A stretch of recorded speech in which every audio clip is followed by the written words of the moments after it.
The story I'm about to tell you is 100% true, and it happened today. If you think you had a rough day with your kids, my kids ruined my day and they weren't even with me. Get ready. Picture this.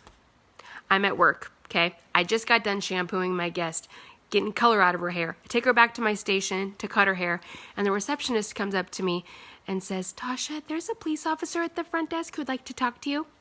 So it's 9 a.m. at this point, okay? So I walk into the lobby with him, and the police officer says, "So your kids were found walking in your neighborhood today, and they were at the neighbor's house and told the neighbors that their parents were dead."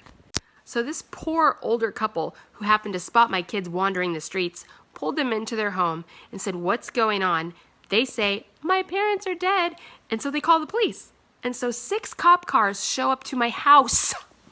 Meanwhile, my husband is snuggled up in bed, not a clue, dreaming away, and he hears boom, boom, boom on the front door.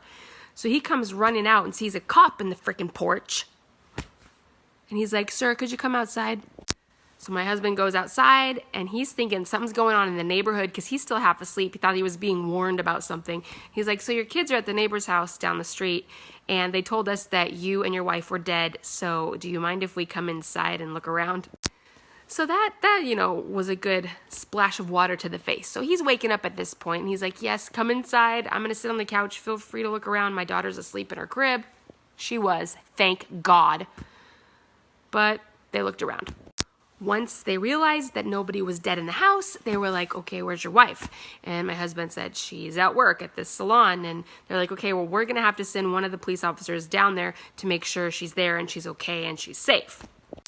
So I'm talking to the police officer in the lobby, and he's like, "Did anything go down last night? Are you okay? Do you feel safe where you're at?" And I'm like, "Yes, everything is, oh my gosh, like what is wrong with my children?" So he was like, "Okay, I'm so glad everything's okay. I mean, you guys are going to laugh about this at some point. We've just been swamped today. This stuff happens." And I was like, "Does it really? Are you just trying to be nice right now?" But he's like, "I'm going to go radio the guys and let them know that everyone's safe and they can leave now." So he leaves, and I have to walk back to my guest, who I am running 15 minutes late with now at this point, and I have to fill her in, obviously. And she was like, "Oh, kids." And I know she was like, "She's freaking psycho. Like, can she parent her children?" So I try to pull it together so I can finish this guest. Then I have a new guest waiting in the lobby who has had to sit there for 15 minutes. So I didn't get to call my husband and say, "What the F is going on?" until an hour after the cop had already left. So once I called my husband, he was like, "Apparently Jack had a bad dream and decided to run down the street and find help without looking in the room to see if I was sleeping there."